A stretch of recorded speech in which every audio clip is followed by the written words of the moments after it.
Reporte 100. Tengo en el teléfono, y le agradezco mucho, al doctor Samuel Ponce de León Rosales. Samuel Ponce de León es coordinador del Programa Universitario de Investigación en Salud, profesor y jefe del Laboratorio de Microbioma en la Facultad de Medicina de la Universidad Nacional Autónoma de México y coordinador de la Comisión Universitaria para la Atención de la Emergencia del Coronavirus. Y le agradezco que esté con nosotros esta mañana. Doctor, buenos días, ¿cómo está? ¿Qué tal? ¿Cómo están? Mucho gusto en saludarlos. Aquí con 43 grados, mañana con 44, pero ni los 44 va a matar al COVID, al coronavirus, doctor. Sí, no, realmente las expectativas de que hubiera cambios con la temperatura han resultado, falsas. Y con las estaciones, doctor, es decir, cuando llegue verano, cuando llegue el otoño, cuando llegue el invierno, ¿ya hay algún estudio en ese sentido si esto va a tener algún manejo de tipo estacional?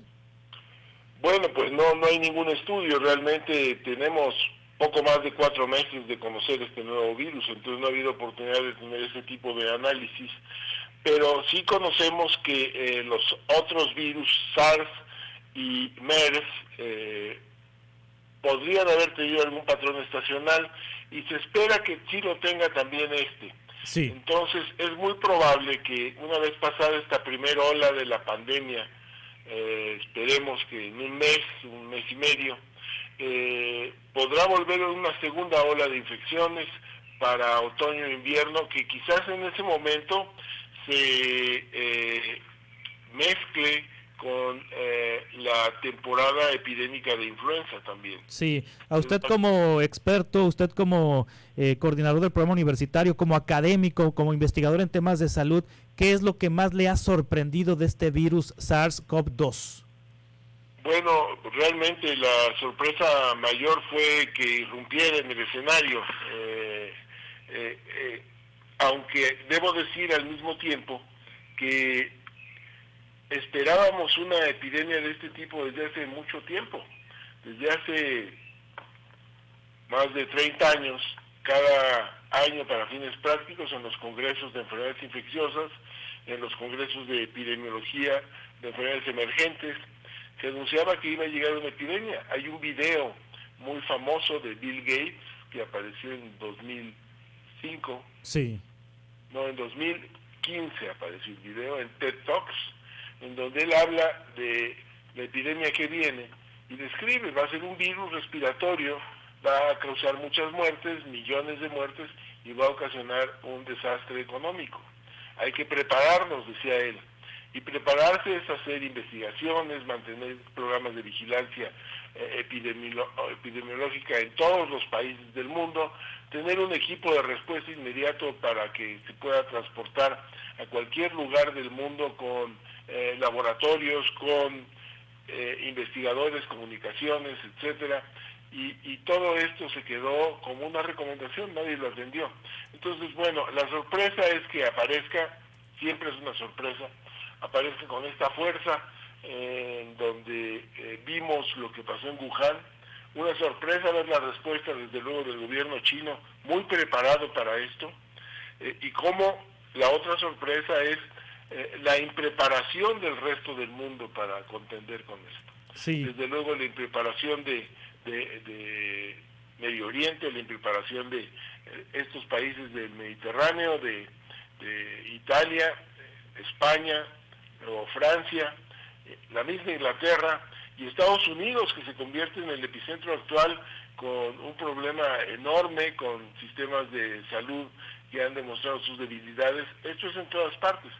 Y llega a México, en donde estábamos en un momento particularmente complicado, como todos saben, en donde estábamos en una transición de sistema político con cambio mayor en la infraestructura del sistema de salud, se había disminuido el presupuesto, se había recortado personal, entonces era el momento de fragilidad máxima del sistema y llega a la epidemia y aunque nos avisaron, porque hemos tenido, y conviene que lo tengamos muy claro, la ventaja de ver en la distancia cómo se venía configurando la epidemia, cómo venía hacia acá atravesando los continentes y se preparó el Estado en alguna forma.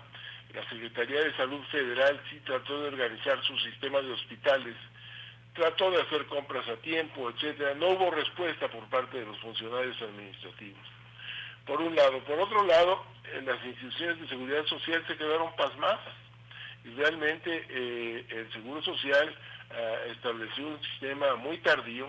Ustedes ven cómo apenas estos días sigue saliendo los directivos diciendo que van a contratar, sí, van a buscar ventiladores, que van a traer equipos, cuando esto debió de haberse hecho hace por lo menos 2 meses. exacto. Estaban avisados, sabíamos lo que venía ya hace 2 meses.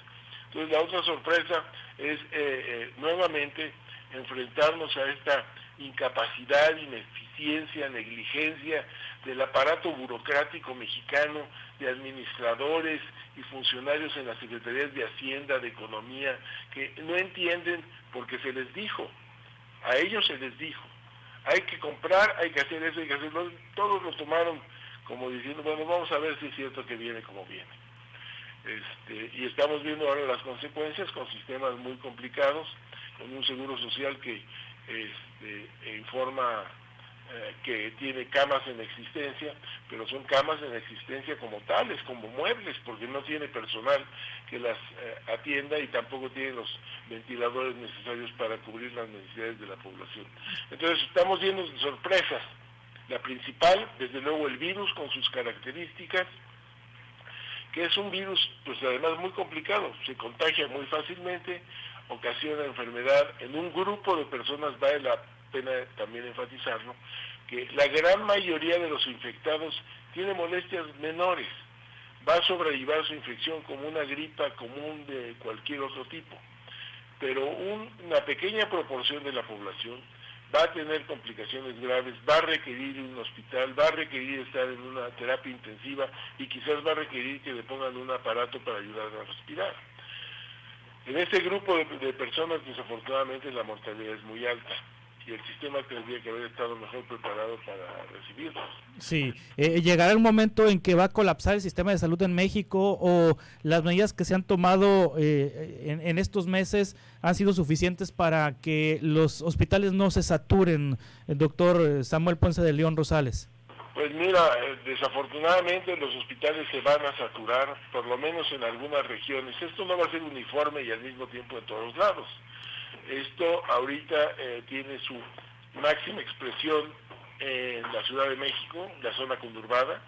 Desde luego Tijuana tiene también una alta presión ahorita de asistencia en Cancún. Y así hay ciudades que van a ir teniendo este incremento, van a llegar a un pico, van a empezar a disminuir y van a surgir otras zonas. Sí. Es difícil predecir cómo se va a comportar, pero es lo que va a estar ocurriendo.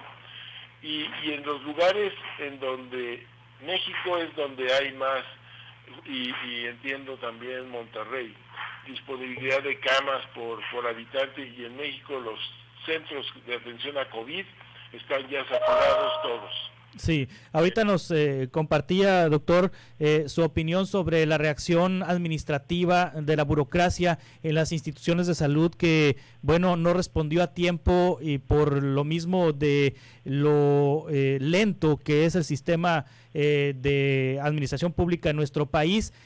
Pero en ese sentido, ¿cómo califica usted la actuación del funcionario responsable de atender esta pandemia, del doctor Hugo López-Gatell? ¿Cómo ha hecho su trabajo desde su punto de vista, doctor? Yo creo que en las circunstancias en las que le toca contender ha hecho un gran trabajo el doctor López-Gatell, haciendo un análisis de la situación y estudiando la evolución de lo que podría haber ocurrido aquí en México, o ha ocurrido, a base de modelos matemáticos, más que de pruebas serológicas. Sí. Entonces, se establecieron con tiempo las medidas,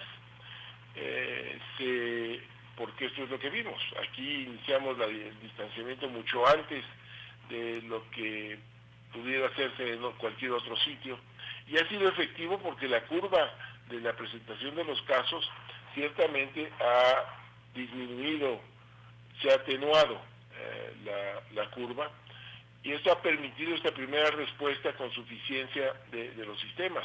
Los hospitales se prepararon también correctamente, y estoy hablando básicamente del sector de la Secretaría de Salud, porque, por ejemplo, el Instituto de Enfermedades Respiratorias, de tener una capacidad de menos de 30 ventiladores instalados, tiene ahorita prácticamente 100 pacientes intubados en ventiladores y otro número de pacientes también muy importante con oxígeno por otras vías. Nutrición también aumentó, prácticamente triplicó su capacidad de ventiladores. Cardiología también la triplicó. Y esto es resultado de un ejercicio que se viene haciendo desde hace meses. Sí. Trató de hacerse en otros hospitales, no conozco con detalle cuál ha sido el éxito de esto, pero ciertamente hubo una planeación muy intensa de todo esto. Ahora, por lo que toca a la evaluación numérica de la epidemia, ellos tienen una fórmula que han descrito como la vigilancia centinela, en donde desde mi punto de vista es efectiva para tener una primera visión de la etapa 1 de la pandemia hasta este momento. A partir de ahora sí necesitamos conocer con mucho más detalle el número de casos que ocurren, sí, más allá que tener solamente datos a través de un sistema que lo que vigila en sentido estricto es la punta del iceberg. Entonces vemos muy pocos casos y se refleja básicamente en el reporte que ellos dan diariamente, en donde hablan de un determinado número de casos totales, que es una suposición, dicen que hay que multiplicar por 8, otros dicen que hay que multiplicar por 20, otros por 50, seguramente hay un factor por el que hay que multiplicar, pero ese no se conoce con detalle, y ciertamente el número de infectados debe ser mucho más grande del que ellos están informando, por un lado. Por otro lado, tenemos un problema con el sistema de información en términos de que los casos que se informan son los casos confirmados con prueba serológica, y hay una real limitación para hacer, no pruebas serológicas, pruebas diagnósticas, el exudado que se toma por vía de la nariz y de la garganta, y hay una limitación real para hacer esto. Entonces, están viendo la realidad a través de una definición que ellos establecieron, y esto permite de alguna manera controlar los números. Entonces, insisto, estamos viendo la punta del iceberg, sí, y necesitamos a partir de ahora ver otro tipo de pruebas. Necesitamos medir anticuerpos en sangre para ver quiénes se infectaron, cómo se van infectando y cómo vamos a planear el regreso a la... Quiere decir que en esta etapa el gobierno, la Secretaría de Salud tendrían que hacer pruebas, muchas pruebas ya para cambiar la metodología. Pues sí, realmente yo personalmente nunca me gustó la expresión del director de la Organización Mundial de la Salud, porque sí, presionaba en un sentido a prácticamente 2/3 partes de los países de la organización de aquel director, que no tenía ningún recurso para hacer pruebas. Entonces estaba realmente fuera de la realidad. Pero hoy estamos hablando de pruebas diferentes, y no como pruebas, sino hacer estudios poblacionales para ver en qué lugares, cómo va exactamente la epidemia. Aquí está infectado el 5%, aquí el 3%, aquí el 8%, y estos son los grupos que ya se infectaron, que se pueden mover con más libertad, o ir tomando ese tipo de decisiones. sí. De momento nos va a llevar un buen tiempo que la población tenga un nivel de infección alto. Vamos a tener brotes repetidos de epidemias por el SARS-CoV-2, entonces tenemos además que de alguna manera establecer un sistema de detección temprana cuando empiecen a incrementarse los casos, una vez terminado este primer gran episodio, ¿no? Sí, doctor Samuel Ponce de León, coordinador del Programa Universitario de Investigación en Salud, cuando fue la gripe española, se le atribuía esa pandemia, esa epidemia al diablo, al demonio. Hoy se le atribuye a un complot, a una conjura desde la visión de Donald Trump. ¿Usted qué cree que pasó? Bueno, no, yo estoy cierto de que esto es un evento natural. Sí. es la biología a la que estamos respondiendo. Somos una especie más en el planeta e interactuamos de manera precaria en muchas circunstancias. Entonces tenemos virus, los coronavirus conviven con los murciélagos, hay una gran cantidad de coronavirus, en virtud de cómo va avanzando las poblaciones a territorios en donde hay exposición a virus que desconocíamos, se da esta situación. Entonces el virus que ha evolucionado de una determinada manera, por azar encuentra el receptor perfecto en el ser humano, en las células de nuestro organismo, y a partir de ahí hace lo que saben hacer los virus, encuentra el sitio de entrada, toma la capacidad de la célula de nuestro organismo para producir más virus, la destruye y salen cientos de miles de partículas de virus de cada célula y ocasiona un cuadro clínico que puede ser sumamente complicado, pero es un evento natural, insisto. Sí. Consecuencia de nuestra expansión social, de cómo llegamos a nuevos territorios, de la densidad de las poblaciones y también de la capacidad de comunicación, que es un motivo de orgullo por nuestro desarrollo, pero simultáneamente nos coloca en estos riesgos, porque finalmente la extensión y movimiento de la epidemia obedece básicamente a trayectos de comunicación por vía aérea fundamentalmente. Doctor Samuel Ponce, le agradezco mucho su intervención esta mañana aquí en el noticiero de Hermosillo. Muchas gracias, estaremos en contacto. Mucho gusto, muchos saludos a Sonora. Igualmente para ustedes, coordinador del Programa Universitario de Investigación en Salud, profesor y jefe de laboratorio de microbioma en la Facultad de Medicina de la UNAM, es coordinador de la Comisión Universitaria para la Atención de la Emergencia del Coronavirus. Reporte 100.